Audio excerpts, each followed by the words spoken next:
Well, gentlemen, I'm about to introduce to you, I don't think needs an introduction. Everybody in the construction industry and in this country ought to know the name of Ken Simonson. Ken is the chief economist of AGC, and as we all know, AGC is one of the largest representatives of the construction industry in America. Ken, what a pleasure to have you with us. I know you've been a busy job here in Las Vegas and lots of people to see and things to do. But give us your initial impression of, first of all, the show, what you've seen and what you see going forward for construction. Well, the show's certainly overwhelming, and judging by the mood of contractors, they're going to be taking home a lot of toys from here. There's definitely an upbeat mood, and so far the data seem to support that. Yesterday, the Census Bureau reported that construction spending in January had risen by 9.3% in the last 12 months. That was the biggest gain since 2006. I was going to say, that's quite a job, quite a margin.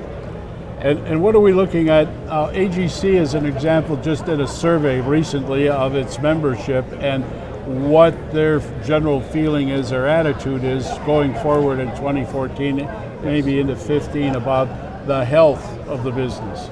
That's right. That's another piece of evidence that things are turning up. We got 815 responses to a survey we've done for 5 years now, and for the first time, a strong majority said the overall market would improve this year or next year. A plurality, 37%, said it'll get better in 2014, and another 1/3 said 2015. Previously, everyone had said, oh, the turn isn't for at least 2 years. When we asked segment by segment, in 10 out of 11 market segments, there were more people who said they expect to see more work to bid on than less work to bid on. And those margins were very strong on the private segments, like 28% more positive than negative on things like power and manufacturing, and 25% on retail, warehouse, and lodging and office. So I think it's going to be a good year for the private sector. On the public side, the members were also largely positive, except for a small negative on marine construction.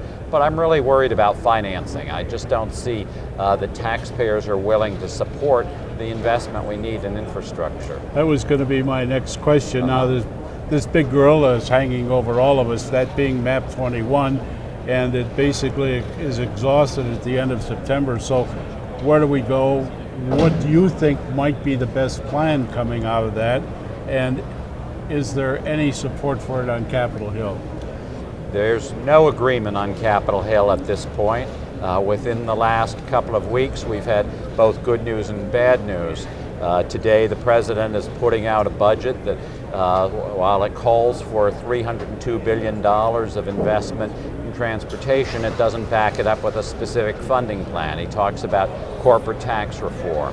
The other good news was that the chairman of the Ways and Means Committee, Dave Camp, put out a very detailed tax reform package last week that included dedicating $126 billion of corporate tax reform to the Highway Trust Fund. But is there support anywhere else in Congress for that? Not so far, and so that's a worry. We haven't seen an agreement yet on a water resources bill that's vitally needed for harbors and dredging projects, and we have growing backlog of needs for water and sewer construction.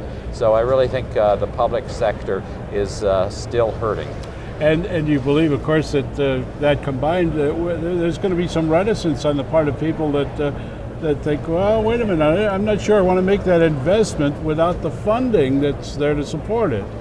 You bet. I think that while we see a lot of terrific new equipment here, are the contractors really willing to make that commitment?